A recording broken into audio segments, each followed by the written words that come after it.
Ngayon, sino una nyong gustong unahin? Oh, si Roque? Ang singhot dyan, itigil na Oh, si Roque? O sige, kay Roque tayo. Bago tayo kay Baste. Naku po, hindi pa din pala natitigil itong bakla. Ay, itong si Roque na ito. Kasi naman kayo, mabanggit ko lang yung pangalan na Roque, sasabihin nyo na bakla. Hindi ako naniniwala na bakla nga ito. No? O yeah, si Ma'am Chris Rose, o tingnan mo. Hindi ako naniniwala na bakla si Harry Roque. No, dahil mga kababayan, matigas ang boses niyan. Oh, matigas ang boses niyan pagka nagpapataples ng kapwa lalaki. Pakinggan ho natin ang nakakanga na si Roque. binubuo ang Marcos Jr. administration. Abay, baka busy pa rin party ng party. At busy pa rin ang singhot ng singhot dyan. Itigil na muna yan. Sos Mariosep. Or kung talagang hindi Ano ba yun? Tagal-tagal nang bumabanat. Paulit-ulit lang. Ano? Tagal-tagal nang bumabanat ni Roque. Kay Pangulong Bongbong Marcos paulit-ulit. Sumisinghot. Nagpa-party-party. Ay, hindi na pala nila nasasabi yung weak president. Ano? Hindi na nila nasasabi nung mga DDS na weak yung presidente natin ngayon. Eh bakit to, mga kababayan? Eh yung nagsabi nung weak president, ayun po, nandoon na sa oblo eh. At mukhang malabo pong makalabas. Pero wag kayo. Nasa oblo na, pinag-aagawan pa. O, di ho ba? O, ituloy ko to, mga kababayan, si Roque. mapitigil, talagang pumasok na sa rehab at ibigay na ang pamumuno kay BP Sara. At least Ano sinasabi dito? Mas mukhang ano nga eh, basag ang utak ni Inday Sara Duterte. Biruin mo ha, yung pinagtatanggol mo, Inday Sara Duterte. Kami ho, hindi namin kayang sabihin. Yung simpleng tao, hindi kayang magbanta on air. Di ba? Nagbanta sa buhay ng Pangulo, asawa ng Pangulo, at pinsan ng Pangulo. Inilive pa. Oh. Di ba parang yun yung may sapak?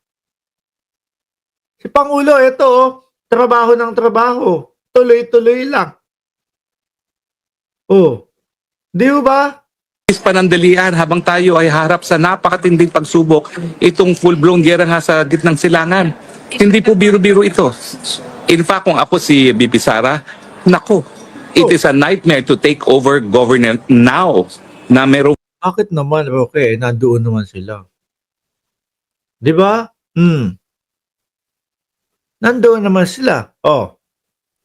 Ito, yung problema naman sa gasolina, kahit papaano, resolve naman. Binibigyan pansin naman ng gobyerno ni Pangulong Bongbong Marcos. full-blown war. Ano naman ang magagawa mo? Parang napaka-limited ng options mo. Lalo, ano gagawin ni Inday Sara Duterte? Baka puro ano lang yan, baka puro init ng ulo lang yan. Di ba? Siguro magagawa ng gobyerno na lang talaga is bukod doon sa maghanap ng alternatibong sources at talagang tutok ang salapi para sa mga ayuda dahil inaasahan natin na talagang tataas ang presyo ng lahat. Bakit ganun? Mainit ang ulo nila doon sa ayuda. Base naman mga kababayan, doon sa Congress, maayos naman po. At merong kumbaga, naka-coordinate naman po lahat ng ayuda. Noong panahon na sila Bongo, sila Bato de la Rosa, ang nag-aayu-ayuda. AX, tupad. Naku, ang galing-galing ho, mga kababayan. No? Pero pag ibang tao na naku, ang sama-sama ng ibang taong nag-aayuda. Dumaan naman sa maayos na proseso. Yang pagbibigay ng tulong, bakit ang init ng ulo nyo doon sa pagbibigay ng tulong? Di ba? Kapwa natin Pilipino, yung mga nakikinabang doon sa binibigay na tulong, bakit ang iinit ng ulo nitong mga ito? Samantalang nung sila mga kababayan, nung namimigay ng AX, tupad, ayuda, mababait daw silang tao. Ibig bang sabihin, kapag hindi kayo yung nagbibigay,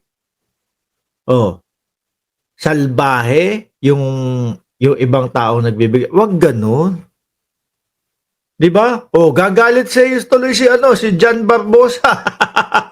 Hindi ko nababasahin. Oh, tuloy. Magbigay ng pag-asa na kung tayo ay nagsasama-sama bilang isang bansa, pwede natin maibsan itong kahirapan na parating at pwede tayong manaig dito sa panibagong pagsubok na naman na haharapin natin itong giyera ng gitnang silangan. Pero yun nga po, no? Much as Inday Sara would consider it as a nightmare to take over government now, Bakit hindi naman makaka-take over din? Ano muna? Lagpasan muna itong mga impeachment. Lagpasan muna itong mga ICC. Oh, lagpasan muna yung kakaharapin na kaso. Di ba? Kakaharapin kaso kung sakaling itong impeachment hindi pinalagpas nila Chis Escudero. Plunder ang isa sa kaharapin ng ating Vice Presidente. Di po ba? Sabi ni Henry Villa Sandoval, sobrang hambog, may 16 na mga dekalidad na abogado. Sasali pa siya. Si Marcoleta. siguro naman papayag siya. Mas mabuti naman po na pumayag na si Marcos Jr. temporarily. Pwede naman po hindi siya mag-resign kung ayaw niya mag-resign. Pumasok muna siya sa rehab. Kasi ayaw naman niya. Puro ganun. Paulit-ulit, pumasok sa rehab. Naku po. Wala namang maipakitang ebidensya. Magpa-hair follicle test. Pero at the same time, nandyan ang ebidensya. So ina-assume ko na Naku, si Roque na lang ang naiwanan po sa hair follicle test, mga kababayan. Yung iba po wala na, hindi na makahirit. Bakit po? Nahalata, nabuko na yung kanilang yung kanilang ebidensya o kung ano man, yung video na ginawa nila, walang katotohanan. Si Roque na lang ang paulit-ulit pa na hair follicle test, tsaka si Baste, tsaka yung si Pulong.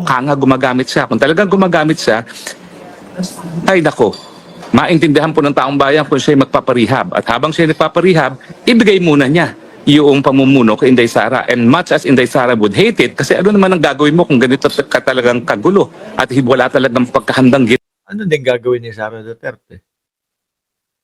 Mag-iinit-init ng ulo. Nakita mo nga, palabas-labas ng bansa, pabalik-balik ng ICC. O di ho ba? Puro nasa labas ng bansa si Vice Presidente, nakalimutan na yata na Vice Presidente siya. Gusto lang ni Bakla. Uy, sabi ni Wilson Barrera, gusto lang ni Bakla na mapalitan na si PBBM kasi para makauwi na si Bakla. Uy, hindi, yan naman po talaga ang gusto nitong tao na ito No? Mapalitan si Pangulong Bongbong Marcos at pumalit si Sara Duterte, naku po mga kababayan, baka sabi, Roque, halika na, uwi ka na, absuelto ka na. Tatandaan ho natin mga kababayan, mga boss chief amo sir, ito pong tao na ito, yan po, nasa harap ninyo, hindi po ako, kundi siya, ayan, wanted po ito. No? Hinahanap po ng batas natin ito, mga kababayan. Hinahanap po kasi may kaso na human trafficking si Roque. Di ba? ginawa ang gobyerno, no? Kahit papaano at least manawagan siya na magbayanihan tayo. At tayo naman lahat ay nananaig, no? Dito sa panibago na naman pagsubok na ating haharapin. Pero kung business Ano na naman yung pagsubok, Roque? as usual, nako, Pilipinas, fasten your seat. Ang sabi nga nung mga malalaking mga negosyante, dapat ituloy ang impeachment. Kung hindi, makakasira ito ng tuluyan sa ekonomiya ng Pilipinas. Roque, sabi ni Sir Eseng Mariano, stress na yung bakla na yan. Kaya wala na sa sarili yan. Naku, ini-interview, no? Doon sa bilyonaryo. Iba na yung muka. With matching napakakapal na ng eyebag. Paano ho mga kababayan? Pag ito natulog lang, pumikit lang ho ng konti ito, naku po, baka mamaya biglang ano nangyari? Ba't aarestuhin niyo ako? Okay, kukunin ka na namin. Bakit? Wala ka ng asylum. Naku, denied na daw yung asylum mo. Kukunin ka na namin. Manggagalaitin na naman ho, mga bossing. Bring home Harry Roque. Palit daw si Bato. Papunta doon sa sa ICC, sa Hague. Oh, tuloy. there. Talaga pong this is a sinking ship. Kung talagang matuloy ang full-out war sa buong gitnang silangan, kung saan tayo po ay nakasalalay para sa 90% ng ating requirements para sa ating enerhiya. Sige nga, Roque, paliwanag mo sa amin ng todo. No, sa susunod mong vlog at sa susunod mong mga sinasabi, ipaliwanag mo ng todo. No? Kung paano maaapektuhan. Ay, wag ka mag-alala. Boy, ay, enerhiya sa Pilipinas. Nandiyan naman si Boy Kuryente. Mamaya topic natin si Boy Kuryente, no? Si Kuryente King. Oh. Fasten your seatbelt. Dahil unang-una, wala po talagang Nananakot na naman si Roque. Ano po?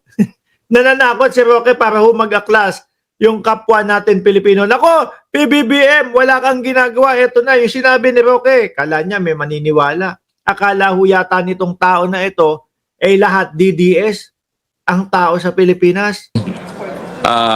namumuno ngayon sa ating bayan. For whatever reason it is. Ang duda ng marami kasi bangag ang presidente. Sinasabi ko nga, I'm giving him the benefit of the doubt, kaya nga dapat magpa-hair follicle test. Paulit-ulit. Puro ganon.